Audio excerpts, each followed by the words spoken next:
வணக்கம், welcome to புஷ்பாவின் சமையல். சொரக்காய் இஞ்சி சாதம் செய்யலாங்க. ஒரு சொரக்காய் எடுத்துக்கேன். இந்த தோலை சீவிட்டு கட் பண்ணிக்கலாம். ஒரு பெரிய துண்டு இஞ்சி இதுமாரி துருவி வச்சுக்கணும். மிளகு ஒரு ஸ்பூன் எடுத்துருக்கேன், ஜீரகம் ஒரு ஸ்பூனு, ஒரு லெமன் எடுத்துருக்கேன். வாங்க எப்படி சேர்த்துன்னு பார்க்கலாம். மிளகு சீரகத்தையும் நசுக்கி எடுத்துன்னு வந்துடலாம். ஸ்டவ் பற்ற வச்சு கடாயை வச்சுக்கலாங்க. ஒரு பங்கு அரிசிக்கு 5 பங்கு சொரக்காய் எடுத்துக்கணும். சொரக்காவை கடாயில் போட்டு சொரக்காயில் தண்ணி சுண்டுற அளவுக்கு நல்லா வதக்கி எடுத்துக்கணும். சொரக்காயில் நல்லா தண்ணி எல்லாம் சுண்டிடுது. இப்போ இறக்கிடலாம். குக்கர் நல்லா சூடாகட்டும்.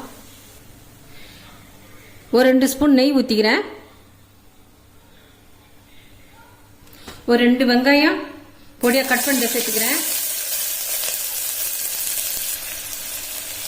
கருவேப்பிலை ஒரு 2 போட்டுக்கிறேன். ஒரு 2 பச்சை மிளகாய் கீரி போட்டுக்கிறேன்.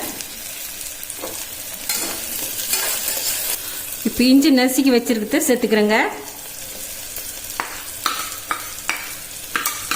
இந்த சாதத்துக்கு இஞ்சி கொஞ்சம் கூட இருக்கணுங்க.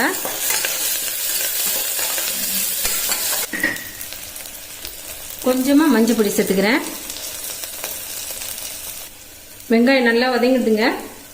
இப்போ மிளகு சீரகம் தட்டி வச்சிருக்கிறத வெங்காயத்தில் சேர்த்துக்கலாம். 1 டம்ளர் ரைஸ்க்கு 2 டம்ளர் தண்ணி சேர்த்துக்கிறேன். ரைஸுக்கு உண்டான சால்ட் சேர்த்துக்கிறேன். தண்ணி நல்லா கொதிச்சு வந்துடுதுங்க. இப்போ கழுவி வச்சிருக்கிற அரிசியை சேர்த்துக்கிறேன்.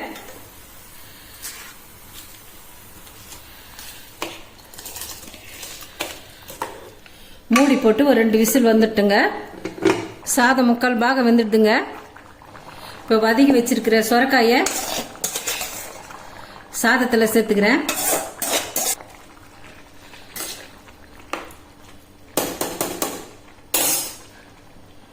ஒரு பாதி லெமனை புழிஞ்சு விட்டுக்கலாம். இதுமாரி கிண்டி விட்டுக்கலாம். மறுபடியும் குக்கர் மூடியை போட்டுக்கலாங்க. சொரக்காய் இஞ்சி சாதம் ரெடி ஆகிடுதுங்க. ரொம்ப டேஸ்ட்டாக இருக்கும். குழந்தைங்களுக்கு கூட கொடுக்கலாம். ஏன்னா இஞ்சி அதிகமாக சேர்த்துருக்குறேன். இஞ்சி மிளகுலாம் சேர்த்துருக்கிறதுனால குழந்தைங்களுக்கு ஒன்றும் ஆகாது. சொரக்காய் இஞ்சி சாதம் சூப்பராக இருக்குங்க. நீங்களும் வீட்டில் செய்து சாப்பிட்டு பாருங்க. இந்த ரெசிபி உங்களுக்கு பிடிச்சிருந்தா நம்ம சேனலை சப்போர்ட் பண்ணுங்கள், லைக் பண்ணுங்கள், ஷேர் பண்ணுங்கள், கமெண்ட் பண்ணுங்கள், சப்ஸ்கிரைப் பண்ணுங்கள். மறக்காமல் பார்த்துருக்க பெல் பட்டனை கிளிக் பண்ணிவிடுங்க. தேங்க்யூ.